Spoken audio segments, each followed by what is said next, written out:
ข้อเก้านี่เนาะข้อเก้าเขาเริ่มข้อเก้าเลยเนาะข้อเก้าเขาให้คำถามว่าใจพลของสมพลถ้าขั้นสองของสองอีกลบหนึ่งเท่ากับสองลบอีกอยู่ในวางใดเนาะใจพลของสมพลตัวนี้เนาะข้อกอเขาให้อยู่ในวางลบอสงไขยหาลบสองเนาะข้อขอให้ลบสองให้ลบแต่ลบอสงไขยหาสองนะ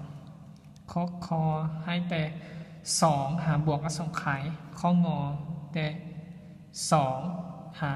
บวกอสงไขยกันเนาะแต่เป็นอย่างข้อคอและข้องอนี้ตัวเลขคือกันแต่ว่าเป็นอย่างเขาจึงเขียนเพราะว่ามันวางตัวนี้มันต่างกันเนาะวางอัดวางไข่เนาะแต่คำว่าเป็นแบบนี้ง่ายๆเลยเขามาสังเกตง่ายๆเลยอยู่ในอสงไขยเขาเจ้าบ่มีจักเทื่อว่ามันเป็นวางอัดเนาะเดี๋ยวแสดงว่าคอและข้องอนี้ตัดไปกันเนาะเพราะว่าอยู่ในอสงไขยมีแต่ไข่บ่มีวางอัดคือตัวลบอสงไขยและลบอสงไขยโอเคแสดงว่า2ข้อนี้แน่นอนว่าบ่แม่นแล้วเอาไปแก้ว่าแม่นข้อใดเนาะ2ข้ออยู่ถึงเนาะโอเคจากสมผลตัวนี้เราจะได้ว่าเขียนคำถามเก่า2 x ลบ1ส่วนให้เท่ากับ2ลบ x เนาะ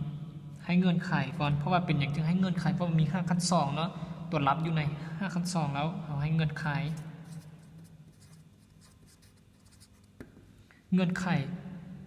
ทุกๆเทื่อ5ขั้น2ต้องหลายกว่าหรือเท่ากับ0เนาะ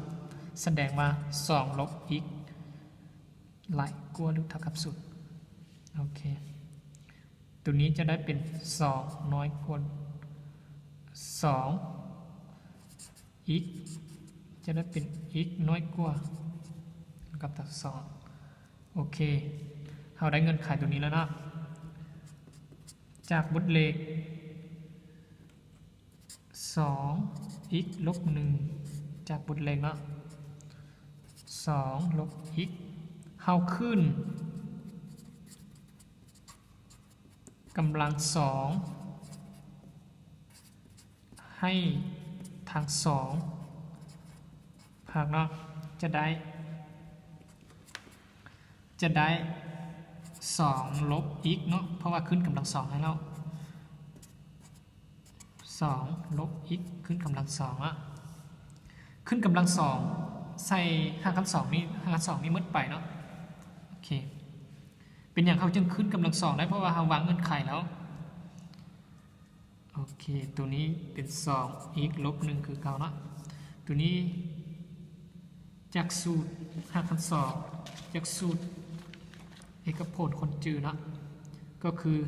2กำลัง2ลบให้2 a b บวกให้ b กำลัง2เนาะตัวนี้เขียนคือเก่า2 x ลบ1 2กำลัง2เป็น4ลบให้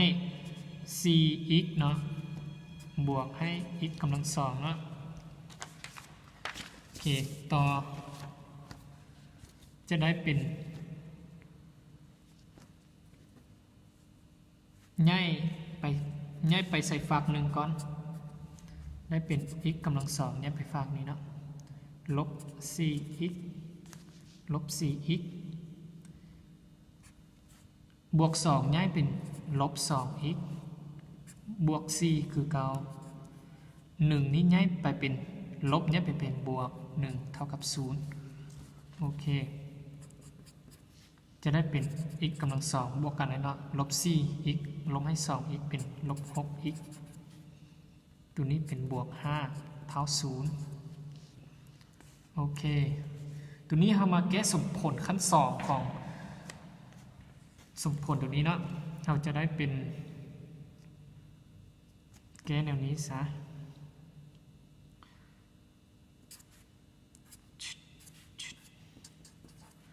x กำลัง2ก็คือ x คูณ x เนาะแล้วเราคิดว่า5เอาอย่างมาคูณกันแล้วเท่าบวก5แล้วเมื่อบวกกันแล้วเท่าลบ 6x เนาะแสดงว่าเท่าลบ6เนาะแสดงว่ามีแต่6 มีแต่5และ1เนาะโอเคแสดงว่าถ้าเอา1และ5ก่อนซะ1และ5บวกกันก็คือเอาลบคูณลบลบคูณลบแล้วเป็นบวกเนาะแล้วมาเอา2ตัวนี้มาบวกกันเป็นลบ6อีกเนาะลบ6เนาะโอเคแสดงว่าได้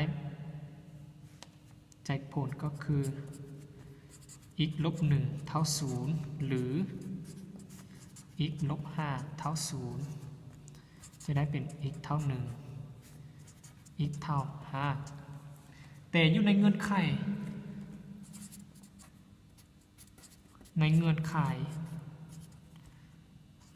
x นี้ต้องน้อยกว่าหรือเท่ากับ2เท่านั้นเนาะแสดงว่า5นี้บ่เหมาะสมเนาะ5นี้บ่เหมาะเนาะเพราะว่าบ่น้อยกว่าหรือเท่ากับ2แสดงว่า x อยู่ใน x เท่า1เนาะ x เท่า1แสดงว่า x นี้นอนในบางเอา1ตัวนี้เป็นลบ2ลงหาลบอสงไขยนี่ตัวนี้บ่แม่นแล้วเนาะโอเคแสดงเหลือว่าแต่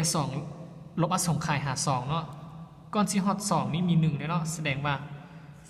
คำตอบคือขอไข่เนาะ